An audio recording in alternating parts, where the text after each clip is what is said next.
Oh, we didn't start it. Yeah. So it's like this. Yep.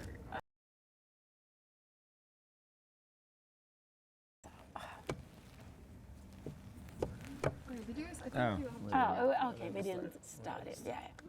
So it's like this. Yep. Okay. Yeah.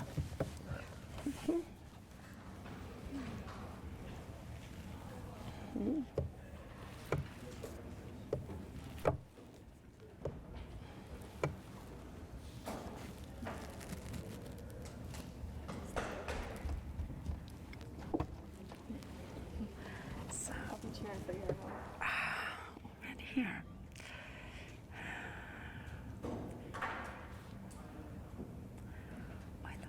Okay.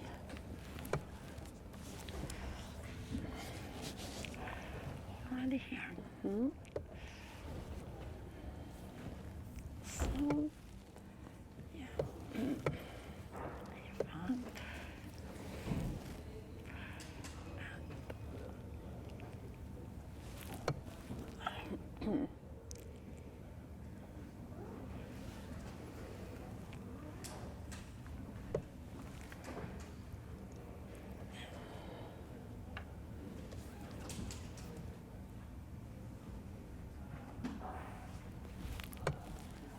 So,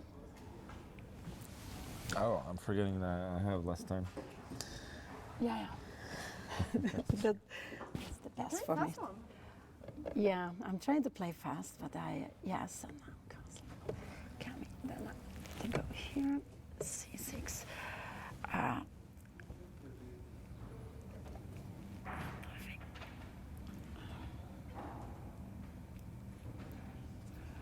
Maybe I go here.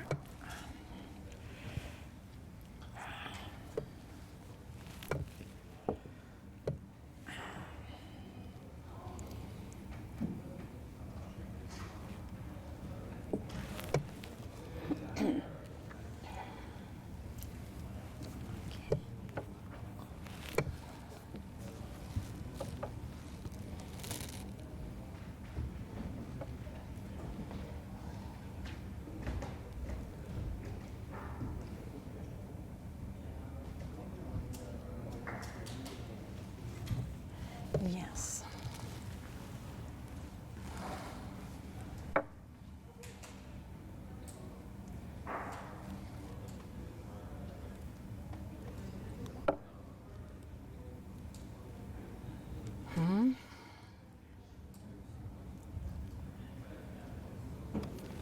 I'll actually go here.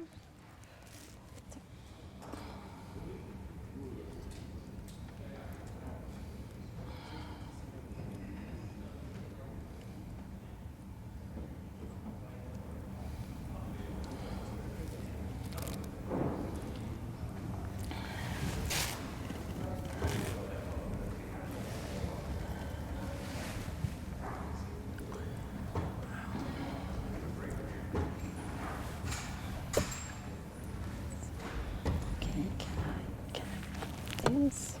So yes, that is. Oh, I didn't expect this to be 95. Oh yeah, and we're getting yes completely. Wow. I have to change up the game somehow. Yeah, no, but this is so. I guess this is very good to play like this. Oh wow. So here, and here. Maybe I will do that here. So I guess. Is that something button?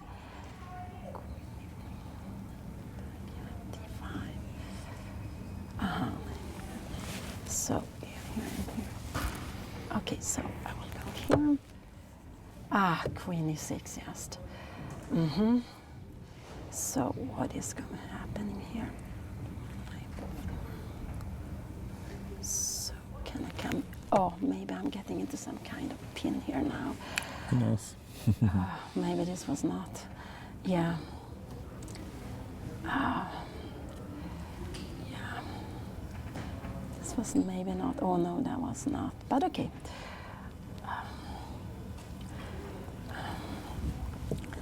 You go that way. I guess both ways was very good. So what is happening here now? I don't guessing what is happening in this. No, it's such a crazy position. Oh, Mom, you have more time than him, remember. yeah, Don't get stressed. but I want calm and solid Yeah, position. I don't want to have any mess, not at all. And here, okay, I don't know. I will go to grab this. I think that's great. Yeah, I just have to get some activities, but I don't know where is my next. What will happen after this? I will go there. Okay, I have at least a plan. I have a plan, but often. Yeah. I'm just hoping. Oh, he went the most aggressive move. So what is happening? Take. I have no idea what's happening here. Or you have a bishop coming there afterwards. Oh my God! Take here. All the pieces getting incredibly active. But where is going next? I don't know. Where is going next?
to from there. I So, was thinking like a okay, like an let's eyedropper see. or like some I kind. come here.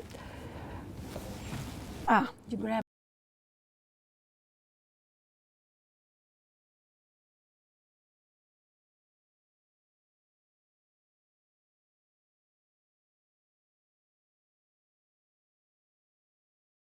Mathematics is amazing because it reveals truths, unambiguous, provable truths that defy expectations. Today I want to tell you my favorite mind-blowing math facts, starting with number 10, the p-adic numbers. We're used to working with real numbers where we have some digits before the point and then possibly some after the point and all the way to infinitely many digits. In the real numbers, 0.999 and an infinite number of nines is equal to 1, but you already knew that. Did you also know, though, that there's a completely different way to do addition with what's called the p-adic numbers? These exist for any integer p. I just want to give you an example for p equals 10. P-adic numbers have expansion that go to infinitely many digits to the left, so to larger values rather than to the right to smaller values. This leads to the following stunning addition law. Suppose you have 999 and so on all the way to infinity to the left. Now we add 1, that's 100 and so on to the left. What do we get? When you add the rightmost 9 plus 1, that gives 10. Write down 0, carry 1. Add to the next 9, that gives 10. Write down 0, carry 1, and so on. The result is 000 all the way to infinity to the left, which is, well, 0. This means that this infinite string of 9s to the left is actually -1. I'm not making this up. This is actually how it works. 9. Gabriel's horn. The surface obtained by rotating the curve 1 over x for x larger than 1 about the x-axis has finite volume but infinite surface area. In other words, you could fill it with paint but could never coat its surface. 8. The most optimal packing for 17 squares. Imagine you have a set of n square tiles. What's the smallest largest square that they'll all fit into without overlapping? The answer is obvious if n is a square number, and for most other numbers the results look reasonable enough. For 17 squares, the best known result is this. This is the best known arrangement. It's not been proved that it's actually the best one. The lesson here is that even simple maths problems can be surprisingly hard to solve. 7. Metalogical contradictions. This sentence is false. Is a classical example of a contradiction caused by using a language to make statements about itself. If the sentence is false, then it's true, and if it's true, then it's false. So what is it? Another example is the barber paradox. The barber cuts the hairs of all people who don't cut their own hair. Does he cut his hair or does he not? If he does, he doesn't. If he doesn't, he does. The mathematical version of this is the question of whether the set of all sets that don't contain themselves contains itself. You might have heard of these already, but maybe not this one, known as Berry's paradox. What is the smallest positive integer not definable in under 60 letters? The problem is that this phrase itself has 57 letters. So if you could find the number, it wouldn't fulfill its own definition. Does the number exist? These logical problems are all related to Gödel's theorem. 6. The monster group. Mathematicians use groups a lot. These are basically sets with elements that can act on each other and obey certain relations. A typical example is the rotation group in 3 dimensions, whose elements are the rotations in the 3 directions that you can then combine. These rotation groups exist in any number of dimensions. In fact, most groups exist in these infinite countable series and are reasonably well behaved, like the groups in the standard model of particle physics, U1, SU2, and SU3. However, besides these infinite series of groups, there are also 26 so-called sporadic simple groups. The largest of them is the monster group. The number of its elements is exactly known, and it comes out to be this.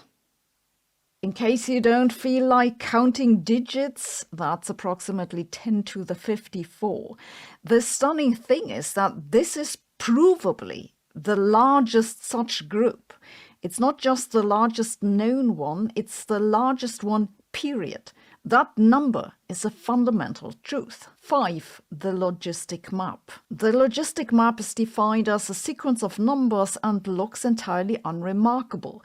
It has only one parameter that I'll write as r. You start with some number between 0 and 1, and then you calculate the next number as r times your starting value times 1 minus the starting value. That gives you a new number, and then you do it again. For example, if you take r equals 3.5 and start with the initial value 0.5, then you get 0.875. Then you do it again and get 0.382, and you do it again and get 0.827, and so on. Looks simple enough. But where does this sequence end? Well, here's the amazing thing. For most values of r, it doesn't end anywhere. You can keep track of the values that the function visits after many steps and plot them as a function of r.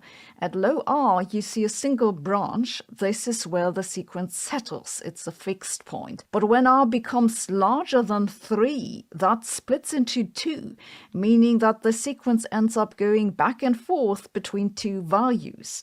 Increase r further and you get more values, and then at some point, that's approximately r equals 3.57, you have the onset of chaos with occasional windows of periodic orbits. The amazing thing here is that such a simple rule can give such a complex result. 4. Wild singular limits. A singular limit is a case where the behavior of a sequence suddenly and unpredictably changes. A particularly stunning example is this sequence of integrals over the sine function, where you add more factors under the integral. The first gives pi over 2, the second gives pi over 2, the third gives pi over 2. These are exact numbers, not approximations. Yet, when you take 15 factors, it stops working. 3. The birthday paradox. Suppose you're at a party attended by 24 people. What's the probability that 2 of them share the same birthday? It's more than 50%. You can calculate the probability of that happening for any number of people, and it makes a surprising jump at about 23.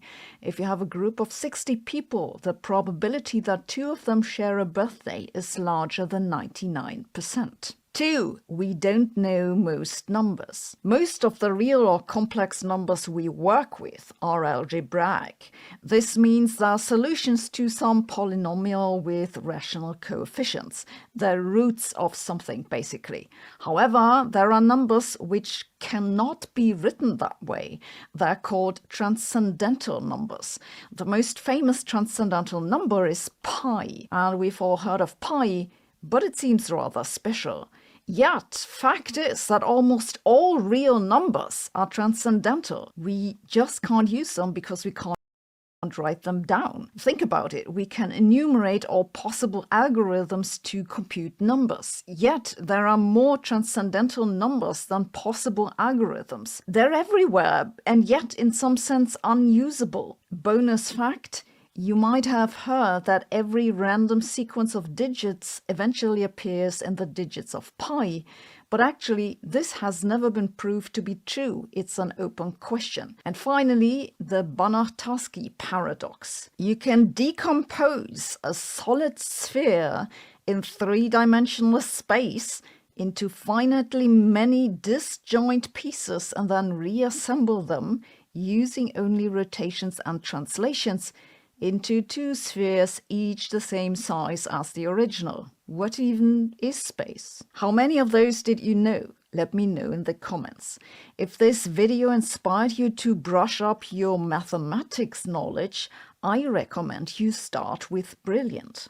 All courses on Brilliant have interactive visualizations and come with follow-up questions. What you see here is from their newly updated maths courses. No matter how abstract the topic seems, Brilliant's courses have intuitive visualizations that really click into my brain. And Brilliant covers a large variety of topics in science, computer science, and maths, from general scientific thinking to dedicated courses, just what I'm interested in. And they're adding new courses each month. I really enjoy the courses on Brilliant, not just because they keep my brain active, but also because it's a great way to systematically build up new knowledge to higher levels. If that sounds like the right thing for you, use my link brilliant.org/Sabine to give it a try. First 30 days are free, and with this link you'll get 20% off the annual premium subscription. It's a great way to learn more and to support this channel. Thanks for watching. See you tomorrow.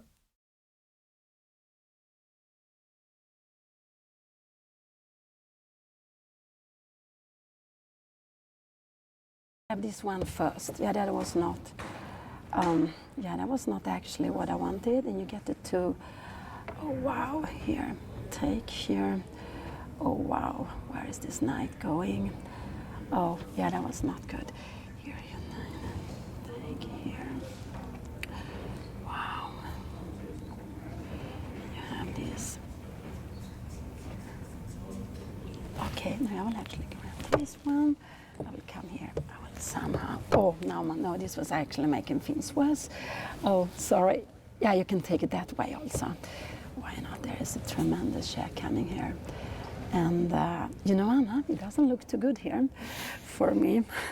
Do I have something I can try? I also feel that is okay. We will try to take away the knight from one way. Not over yet. He has less than a minute. He has less than a minute, but I just feel, yeah, this is one of some good moves to be played here now. Absolutely. And now he comes back. Trying to cheer you on, Mom. You're trying to cheer me on? I don't know. Here, there will be another knight. You know, there's so many pieces. What am I? I'm going to be piece down here. Can I try some? Yeah. So, what's about this knight? Is going at h3 here afterwards. Yes, Anna. I have to keep on fighting now. Okay, I don't know. I just go. Yeah, why not? Absolutely, why not? So we will come here. We will come here and here. Knight.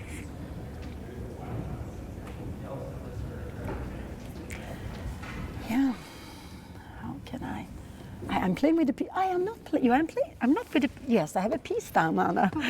Shall I really keep on fighting here? Can I resign? Mom, you can resign whenever you want. Oh, then I want to resign. Of course, I'm sorry. I would never play. Of course, now I'd get to me. That was a crazy sacrifice, though. So was that just to get more dynamic play, or were you always winning it? Yeah, the thing is, my position is very difficult strategically, so I have to do something in order to. And like once I take in blitz, I think it's very dangerous. But I think still, yeah, Queen B6 of course was a mistake. Maybe Yeah. Rook D1. Maybe instead. Rook D1 to get the piece Bishop into play. C6, and then I don't know. Maybe you can take King F1 or something. I maybe take the. Yeah, I get And the. King F1. Yeah, I was a little bit worried to. But still, Black has 2 bishops and active pieces. King cannot really hide. So. Yeah. No, this is common theme to take on E4 and take on D.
five. Yeah. You have it in Kings Indian in different positions, and I didn't see it coming. And when it came, I wanted to keep it calm. I know. But okay, maybe I shouldn't play h3, but I just haven't done it for a long time. It's a good line. I mean, it's very, strategic, and black. The good thing about playing King's Indian is that you are strategically lost from the start, so you kind of have to be in desperation mode. Like, you cannot think like, I will make some quiet moves and so on. So that's nice. Yeah, and it's a happy line. It's a happy line, and I'm very happy Anna was also plays it. Yeah, no, Mom has taught me everything. But okay, so Magnus, this is my mom's first time being here at Freestyle Chess. She's been playing a little bit. She's been struggling a little bit. What do you think? What tip do you have for her as a very classical chess player to try to get her into freestyle and get her to make it seem more normal? I think it helps a lot to study. Well, first of all, playing experience, but also to study some different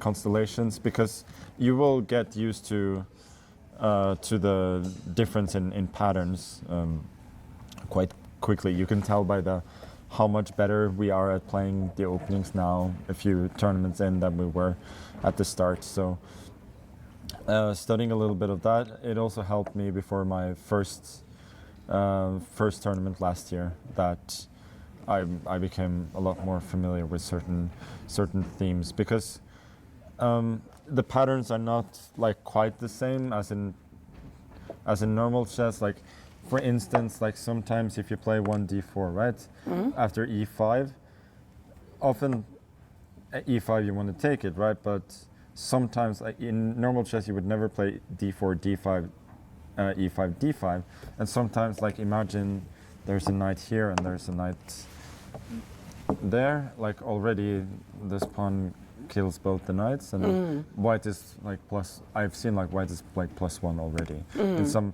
like, you can make one move and all of a sudden you are much worse, which is challenging. But you will see like these. You will see more and more patterns based on where the pieces start, and very basic thing. It's easy to blunder something tactically at the start, so just make sure you notice what is like the potential tactical themes from the start and so on. But I feel like mostly the games end up being very, very normal, and we're avoiding theory, which is what I want at least. Yeah, it's always the queens and the bishops that immediately. I've lost a couple of games like that. The queen is just in a weird position. You move up a pawn and you don't realize that one of your pawns are hanging. Yeah, that happens. That happens a lot. Yeah. Yeah. But there are some funny themes. Like, let's say there's a queen here, and you can open up attacking the pawn, and all of a sudden, like, the queen captures here, but it gets trapped, and like you win some time pushing it back and so on. So it's just basically you start with different tactical themes from the beginning, and it's a fun challenge. All right, so Mom, now if we have some time, I think that you and I can play a freestyle game. I think so. We can practice a little bit We need to together. practice. Yes, absolutely. Thank you so much, Magnus, for you. playing. Thank you so Thank much. you. Thank you. So.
I'm a gamer, capital Gamer, ladies and gentlemen. You know that, I know that. And one of the things that I love doing is playing old that's what matters to them. Oh my God. Jesus, what are they doing over there, Marvel Rivals?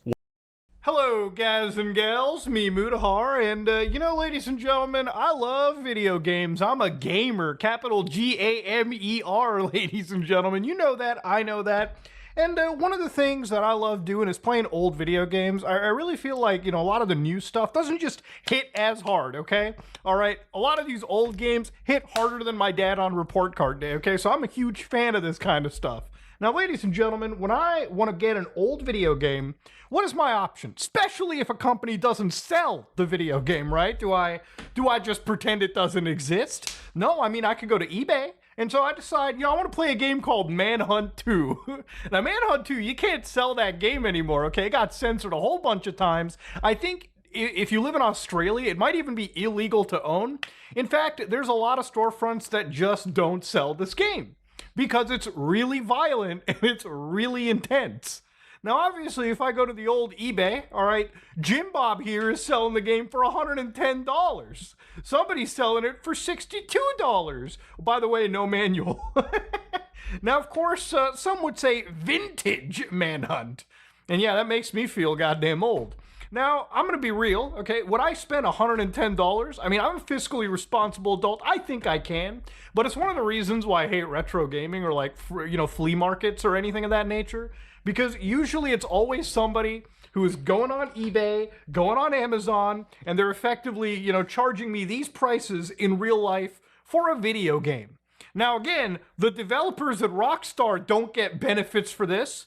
So you know what I do, ladies and gentlemen? I do the smart thing. I go for the price of I get access to this game.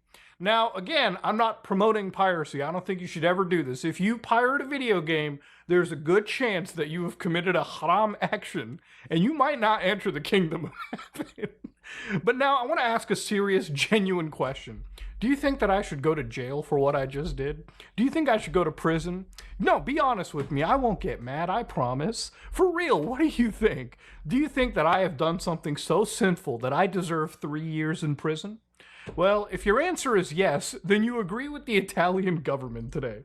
Now, this is a channel known as Once for a Nerd. Now, I can't claim that I watch Once for a Nerd because he's an Italian person and I don't speak Italian, okay? Now, of course, he uploads really nice videos, okay? He talks about these emulator game consoles, the Retroid Flip, the gosh darn history of Mortal Kombat. But then, of course, he uploads a video, and these are translations by YouTube. They reported me bye or goodbye. And of course, whenever I see that face in the thumbnail, it ain't a good look, ladies and gentlemen. It really isn't.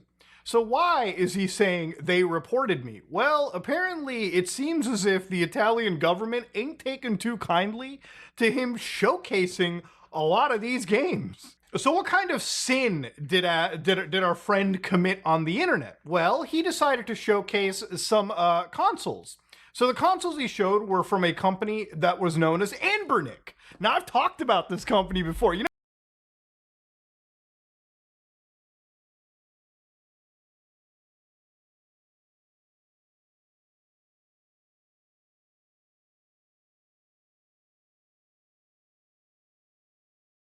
know, when you go on Amazon, you know every time these gaming companies go after the small guy for downloading ROMs or like distributing ROMs, but they never go after companies like this for distributing ROMs on platforms like Amazon or places like that. You can go on Amazon right now. In fact, I'm not even just gonna say it, I'm gonna prove it to you. I'm gonna go to Amazon right now, I'm gonna type in Anbernic. So this is the RG35H or XX, and it's the handheld 64 gig TF card with all these game consoles, I guess, built in. Now again, on the top here, it's not necessarily written that I guess they're going to be delivering all these SNES, NES ROMs with you. But again, obviously I think a lot of this has changed a little bit just to comply with Amazon's policies, right? Because I guess you just can't be that upfront about it. But the moment you scroll down over here into, say, the comment section, obviously the review images, you've got Legend of Zelda: A Link to the Past running on here. You've got other various Game Boy games. This is a full multi-purpose emulator. And again, the further you go down, obviously one verified purchase over here goes very nice, darkish gray translucent color. Came with a 64 gig micro SD card loaded with OS and a ton of games. Yeah, man, I'm wondering why somebody would just buy it, because it just makes it super duper easy, right? It's a convenience piracy system that you can go to and immediately set up. And again, a lot of these have also been recommended by, you know, YouTubers in the space.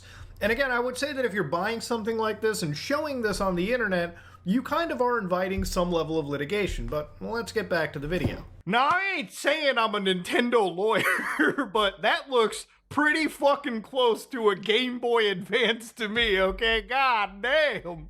For 60 bucks, you can get access to this Game Boy Advance. In fact, it's on sale. Not saying that I promote you buy it. But of course, to go down over here, they will very, very easily remind you that this, again, is a system that supports thousands of games. Obviously, if you have 64 gigs built in and then an extra 256 gigs, you could probably store multiple generations of consoles, entire libraries on those cards. Now again, is this piracy? Is this wrong? Is this illegal? Probably so, ladies and gentlemen. I wouldn't disagree. And that was one of the reasons why our friend ended up getting tacked on by the Italian police. And this stuff isn't new. It's been happening for a long goddamn time, okay? A lot of these consoles have existed for forever, okay? They're like some of the easiest Temu gifts to buy for like people in your family. You're like, oh shit, let me buy a console with like 1,000 games on it, okay? Any kid's gonna have their minds blown away, okay? Easily. So of course, to go down into it, what happens? Well, the Guardia di Finanza comes in with a search warrant, apparently over the promotion of pirate materials. Because obviously he had a YouTube channel that is now in jeopardy because he dared to show emulated games running on these consoles. So of course, the feds raided him, I guess, and they took 30 consoles. And what's interesting is that he actually doesn't even know what exactly he's been charged with, because apparently in Italy you can run an entire investigation on somebody, and until that investigation is completed, you really don't have a complete idea of what exactly you're being entirely pinched with. But of course, obviously, he knows that he's getting hit with the reproduction of copyrighted materials. Now, again, this is a little bit different than like Sony or Nintendo or Microsoft or any of these companies that go after people for civil litigation on ROM downloads or redistribution. Again, that's a private company going after a lot of these, you know, websites, and it happens all the time. But I think in the last couple like weeks, we can see, it seems, the Italian government going after a YouTuber for talking and showing off some of these systems. Now, you may notice this website, Vim's Lair. I've talked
about it in the past, but it's a pretty heavy repository of old video game information, whether they be ROMs, manual scans, so on and so forth.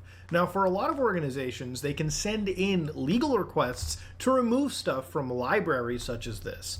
But this is where it gets really scary, right? Because this is an individual who's uploading videos about emulators and products. And it's a lot different because, you know, unless this YouTuber in question isn't the CEO of like Ambernick, which he most likely doesn't seem to be,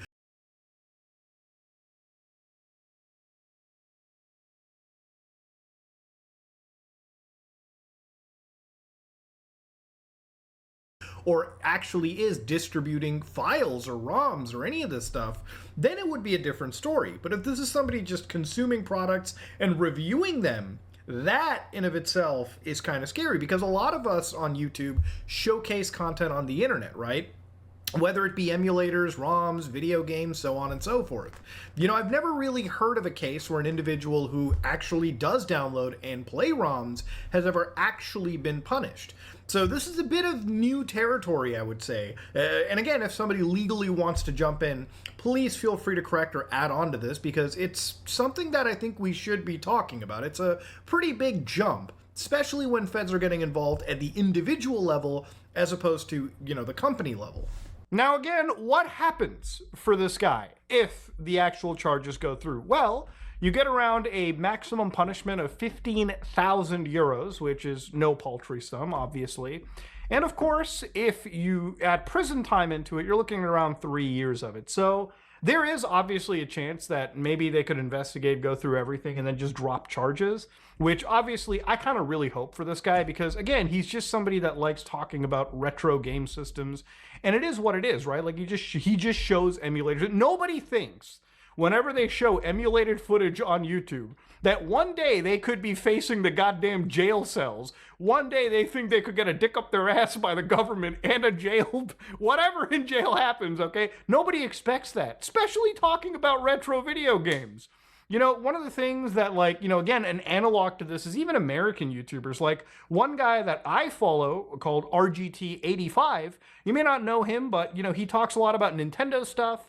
But he himself, one of the videos that I watched, and dare I say, may have even influenced me buying a product because of something I've seen, it is right here. And this is a great example of these Ambernick systems. Play around with it. Really, you're going to want to look at like video games and then settings and stuff. Looking at the settings here, basic stuff. You know, you can load from different SD cards if you want to put in your own SD card. This does come preloaded with games on it. You can adjust. What? What you say comes preloaded with what? What games, RGT? Are they legal games? And now I'm not doing this to basically throw RGT inside this pool. I don't want him to actually suffer. I don't want anybody to suffer for this. But you get the idea. These systems basically facilitate piracy at a pretty grand scale. And I think it's just shitty that in this situation, it was actually this YouTuber that's paying the cost for this, especially considering that, according to his own words, he was never really sponsored by these organizations, or he was never really paid by this. It literally is just love of the game sailing the seas, if you will. And of course, in this bizarre world, what happens is, instead of going after Ambernick, and the reason you can't go after Ambernick or any of these companies is that they literally operate in China. So again, because they operate in China, good luck trying to ever fucking extradite a Chinese national for piracy, okay? It will never happen, okay? The Chinese will not give up somebody for that. You know, in China, you can literally create, like you can sell pirated games on handheld systems in American markets. And really, it seems like when you're showcasing that, instead of going after companies like fucking Amazon, instead of going after companies, you know, that facilitate the distribution of this, right? Like, again, if Ambernick did not have a store on Amazon or any of these platforms or whatever, you know, if you're going to go after him, you might as well also be going after the biggest people. But I would imagine that going after a mega multi-billion corporation like Amazon probably comes with its own set of challenges that maybe governments don't entirely want to deal with. But then at that point, I think it's just really shitty to go after one person and probably induce them with jail time, possibly just for distributing a fucking ROM. We live in a world where there's predators, there's cartel leaders, there's terrorists, there's violent criminals, serial killers, okay? And yet we're putting people that download motherfucking ROMs in a jail cell? What is wrong with society these days? I question, man. This is just insanity. And now again, what's scary about it too is like, I've talked about retro games, I've had content that I've made about it, but I've always been really careful. I'm always careful when I talk about things like piracy or emulation. You'll often notice sometimes that I never show footage of me emulating games. You oftentimes show that I'll never make real videos on products like this because I know that ultimately they are piracy facilitators, and that becomes a real big concern to talk about on the internet. No, for me, generally speaking, these products are always a minefield to purchase. For instance, I have this PSP Go, brilliant device right here. Has all my emulation needs, okay? You know, I flick this thing up. It really only needs to be charged once a week. And thank God Pokemon didn't just fire up with its music, because I may or may not be emulating that on this device. But you know, when it comes to a lot of these ROMs and like retro games, there's a reason why, like, you know, these retro systems mean a lot to me and why I'm passionate about the subject or emulation in general. If it wasn't for things like emulations and ROMs, you know, game preservation would be a fucking minefield, but also it really feels like in the retro gaming sphere, right? Like whenever you want to play older games, oftentimes companies make it so inconvenient for you to purchase a lot of these older games because, you know, they just don't have storefronts for you to buy old Super Nintendo, Nintendo stuff from. It's one of the reasons why I think Virtual Console was really awesome back in the days of the Wii U and the original Wii and even the 3DS. You know, you could just go to this one storefront, buy your games for a few bucks a pop, and have a good time. And, you know, ever since, you know, a lot of these platforms, a lot of these, you know, places have been taken down. Realistically, for me to be able to play a lot of older games in some capacity is through emulation. And it's so convenient on devices like the fucking Steam Deck, for instance. You know, and when I see stuff like this, it just blows my mind. It really does. This guy is facing jail time. And of course, obviously his channel deletion because he chose to showcase some fucking emulated games, man. What an insane world we live in. You know, it would make more sense if instead of targeting the YouTuber who was reviewing this stuff for journalistic purposes, because again, it's not like he sold these products or I believe was even like given a referral code off of these products too, and I might be wrong there, but you know, he wasn't really charging money or distributing ROMs or pirated goods. But again, companies like Amazon will routinely take a lot of these listings down, but then again, these listings pop up like all these new systems with advertising 20,000, 65,000 something games. Like this is actually real, you know, piracy that is facilitated. And it's not just the company that's making money off of this, it's obviously also Amazon as a distributor taking their cut as well too. It would make more sense financially and logistically and even strategically to go after the distribution chain or even directly, if you could, the company. Again, it's a Chinese company, very difficult to deal with a company that or a country that does not recognize copyright laws, you know, internationally whatsoever. But again, you can always go after the bigger targets around the world, and that would obviously be distribution channels like what I'm just showing you right over here.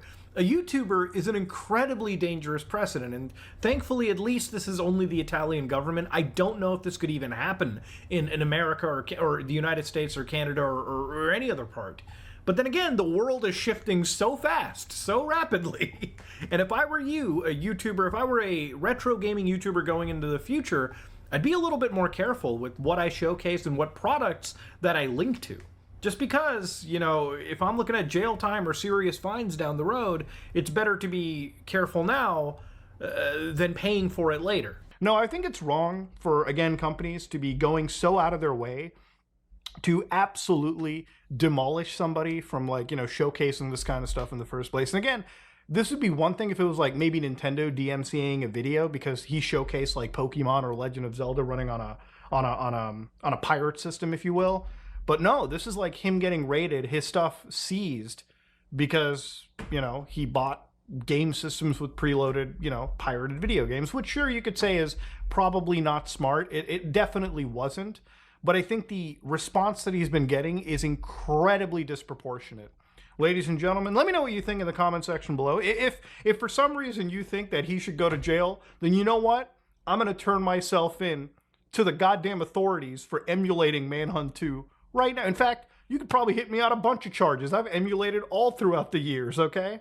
Hell, some of my best videos on this platform were recorded with footage that was garnered from an emulator. Whew. Whew, what a shock, huh? God damn. Copyright law needs to be readjusted, man. It's insane. Anyways, I'm looking into how payment processors are slowly controlling everything in our life, and Steam is over here bringing it through the floodgates. Ladies and gentlemen, this is me, Mutahar, and I am out.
Today we're going to talk about some of the sweet spot when it comes to building a gaming computer. So every time I go to Micro Center now, I'm kind of shocked by the amount of people that are there building systems right now. And I think that's because they're trying to head off a lot of the price increases that could be coming any day now. But anyway.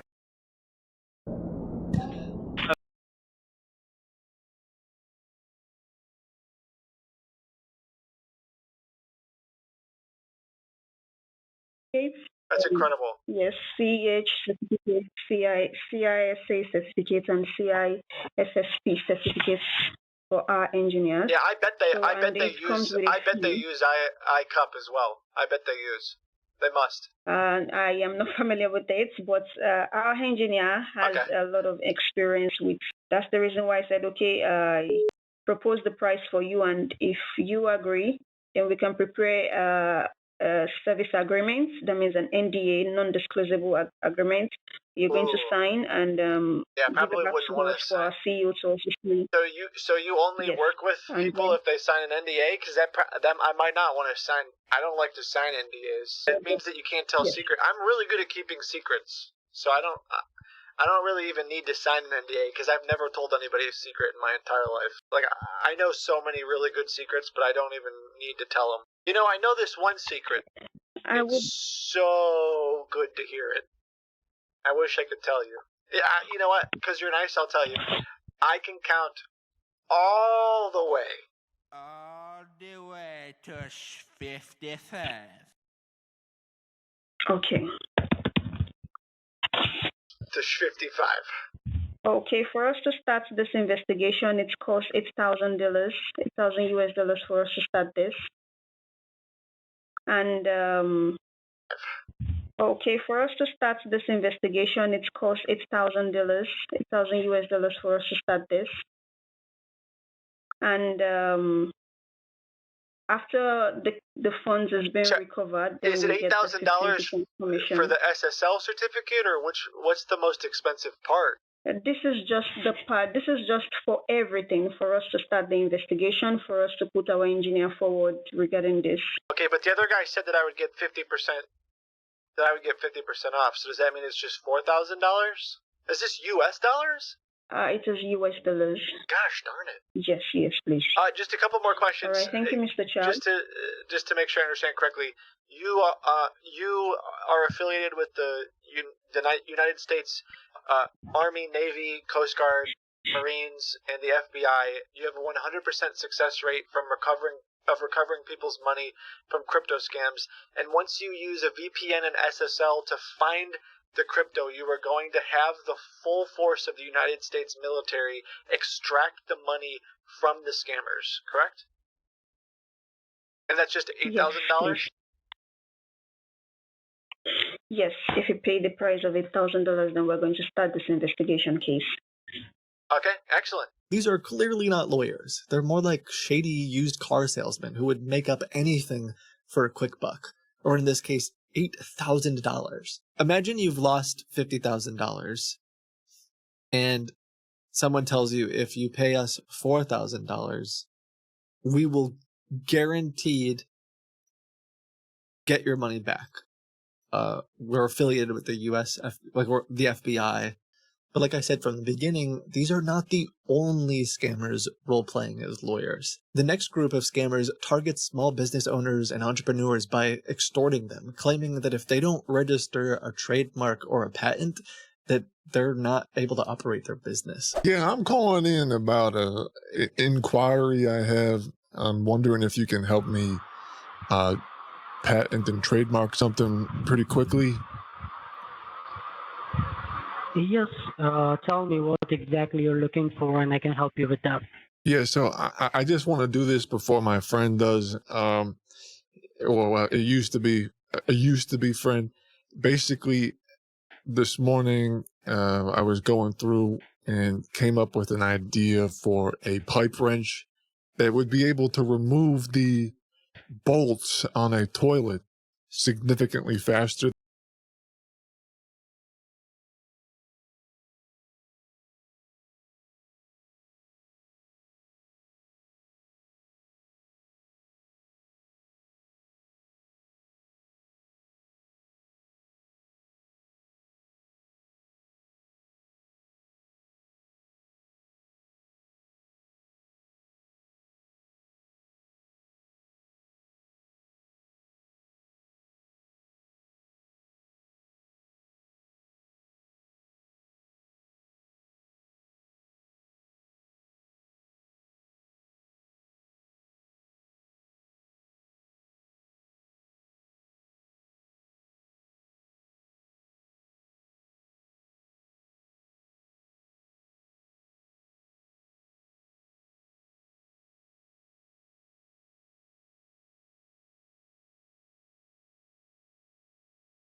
I would like to I patent that can. immediately. I want you to let me know whether it's a patent that you're looking for or whether it's a trademark or both. I guess both, whatever stops anybody else. Like I want to own the patent on pipe wrenches Okay. and toilets. Basically, Understood. you understand where I'm But coming. I want to he make sure told that me, if Home Depot sells another wrench, I want to go after them because I want to say no. I got the toilet wrench. I'm the one who invented the toilet wrench. You see what I'm saying? I can understand, sir. Now, Is I that need to possible? understand one more thing here.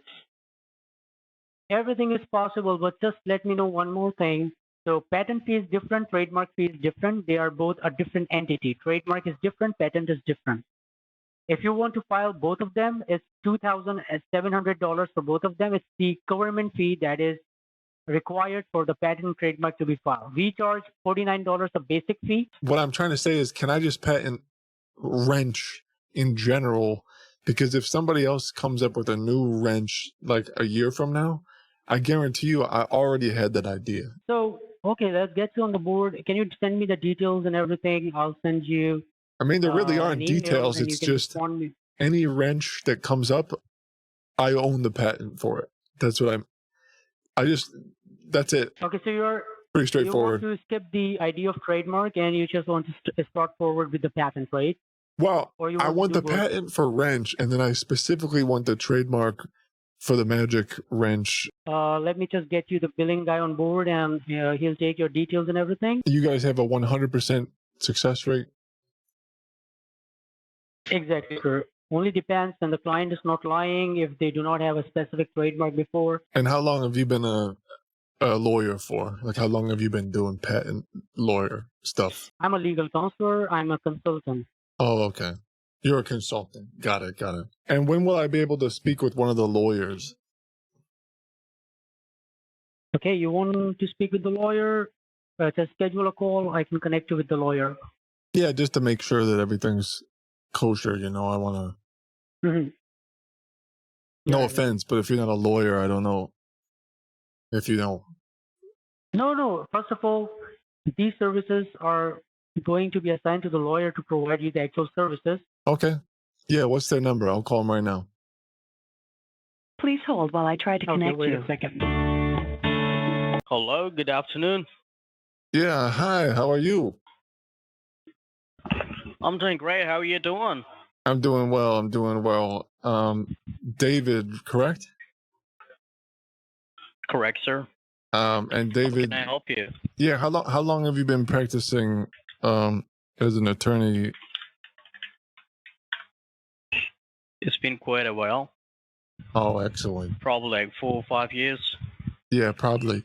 So here's the thing. I came up with a magic wrench that helps you remove toilets very quickly. So I guess the part I didn't understand from talking to your colleague, Roy, is I already thought of a bunch of different wrench ideas. Right now, I'm really primarily interested in the magic wrench to remove toilets, but I'm curious, can I just patent the idea of wrenches, like a meta wrench? We cannot actually just patent the wrench. Well, he was saying we patent could a because it was like the meta wrench. A simple thing, a general thing, a toothbrush, a perfume. You can't actually trademark these keywords, right? Because it's a general thing. But something very particular that's flushing away problems is a slogan, right? You can do the trademark for this one because it's unique. It should be unique, first thing. It shouldn't be trademarked. What's your source for that? Before. What kind of source? Yeah, like how do you know that? How do I know these all information? Yeah. We do the search thing over here in the portal and we get to know about it. If a dog is a dog, I cannot trademark the dog as a keyword. Wait, why can't you no one else trademark can actually use the name No, dog. God already, I get that. God already trademarked dog because he invented dogs. But I'm saying absolutely nobody invented a wrench for a boat yet. but I thought of it. I already put it down in a book. I wrote down boat wrench, and I got an idea. I got a picture. I could send this to you. I got a picture of it. There's a boat and a wrench, and then in the next, it's like a comic. In the next part, there's a stick figure guy with the wrench, and the wrench is touching the boat. I thought of it first.